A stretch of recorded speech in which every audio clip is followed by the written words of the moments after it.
안녕하세요. 세상의 나그네 오목사입니다. 오늘은 초기 신조들에 대해서 알아보도록 하겠습니다.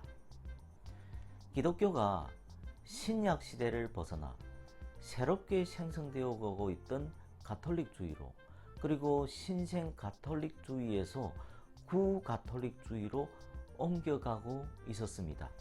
그 즈음에 세례 교육 지도와 논쟁적인 관심이 신조의 형성을 설명해주는 두 가지 요인들이었습니다. 신약 이후 이 신조의 역사에 있어서 최초의 시기는 이른바 사도적 교부들의 저술들에서 시작됩니다. 그들의 저술들에는 공적인 신조에 대한 언급은 없었지만 신학자 켈리가 지칭한 이른바 유사신조적 단편들이 들어 있습니다. 이러한 저술들에 나타나는 신앙은 삼위일체론적이었습니다.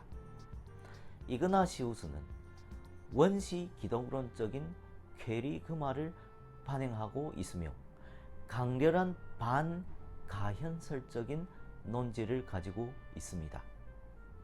폴리캅은 잘못된 가르침과 특히 그리스도가 육체로 오셨다는 것을 부인하는 사람들을 공격했습니다. 허마스의 기독론은 입양설적이었습니다.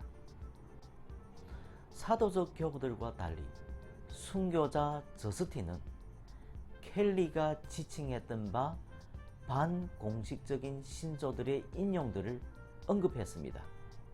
일부 학자들은 이 신조적 형식들과 로마 교회의 현재의 신조 사이의 긴밀한 관계성을 추적합니다.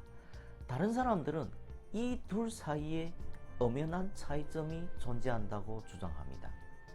저스틴의 형식들은 삼위일체론적이고도 기독론적이었습니다.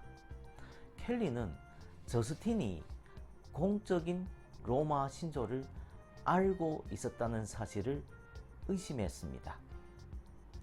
변증가들은 기독교인들을 카니발리즘, 음모, 무신론으로 비난했던 이방인 비판자들의 한거한 문학적 방어자들이었습니다. 이 저술가들의 확신은 기독교가 모든 철학들 가운데 가장 참된 철학이라는 것입니다. 이들의 확신에는 부활하신 주님과의 연합이라는 이런 의미의 바울적인 기독교의 개념은 결핍되어 있습니다. 주된 관심사는 죄의 용서라기보다는 기독교가 최상의 지식을 소유하고 있다는 주장이었습니다.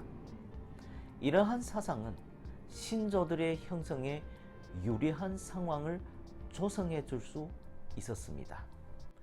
가톨릭 신앙은 어디에서나 동일했다는 것이 이레니우스의 주장이었습니다. 기독교의 진리는 사도들로부터 감독들에게로 이전되었다는 사실에 의해 보증되었습니다. 기독교 교리의 일치성 그리고 진리성은 영지주의자들의 가르침들의 이 다양성 그리고 오류성과 대조되었습니다. 그의 영지주의자들에 반대하여는 그의 논쟁적인 대작이었습니다.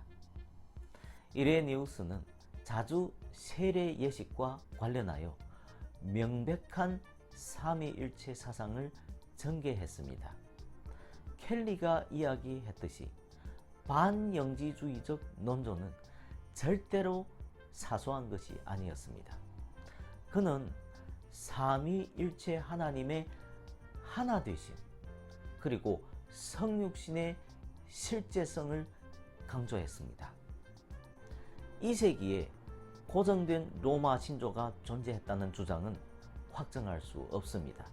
이 시기의 저술가들은 정통적 신앙을 강조하면서도 이를 표현함에 있어서 하나의 형식에만 의존하지는 않았습니다.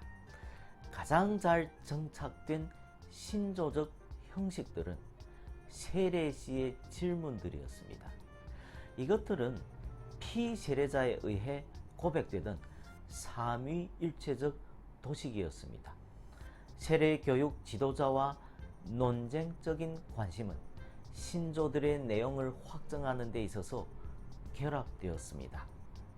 이레니우스는 사도적 교부들과 고대 교회의 3대 학파를 연결하는 인물이었습니다. 동방에는 알렉산드리아 학파와 안디옥 학파가 있었습니다. 알렉산드리아는 초기에 신학적으로 가장 중요한 지역이었습니다. 기독교로 회심한 철학자 판타이누스가 기독교로 개종한 자들을 지도하기 위해 이 지역에 학파를 설립했습니다. 이는 교회에 의해 공식적으로 설립된 것이 아니고 철학자들과 같이 개별적인 교부들이 설립한 것입니다.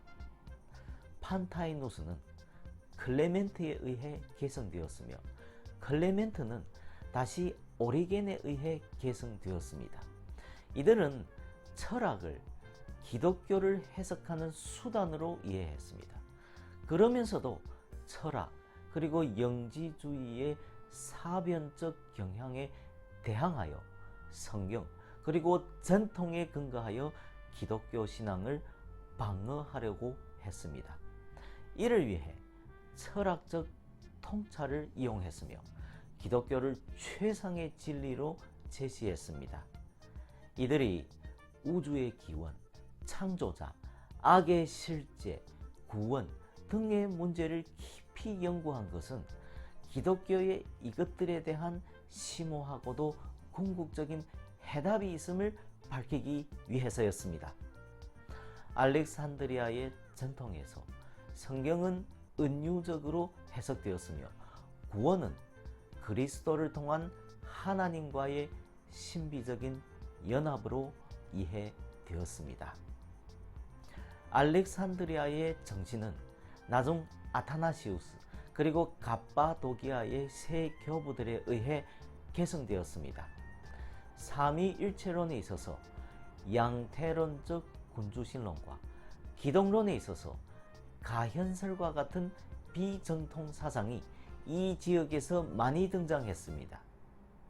신성을 강조함으로 인해 단성론과 같은 이단이 이 지역에서 흥왕하기도 했습니다.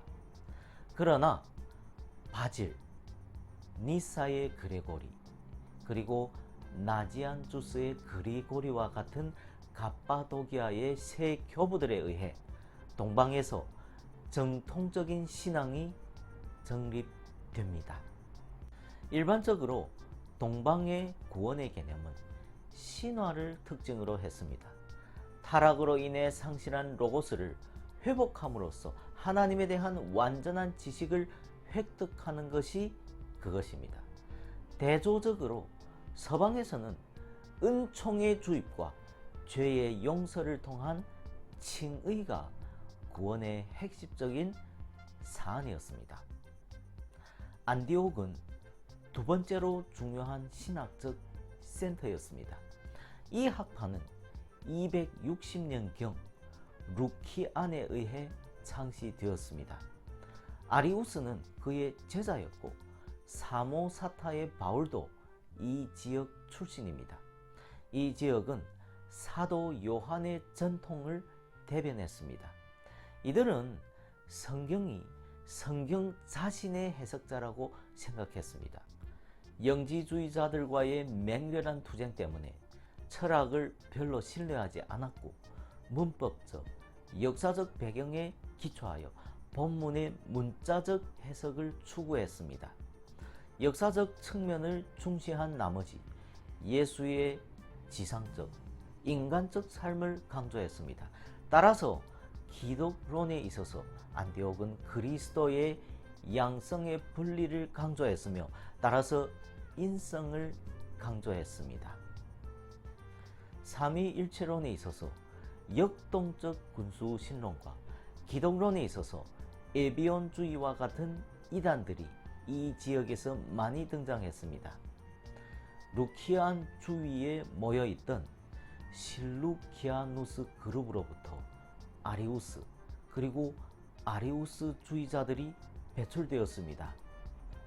실제로 아리우스 자신은 안디옥 학파에서 공부했으며 거기서 문자적 성경 해석의 중요성을 배웠습니다.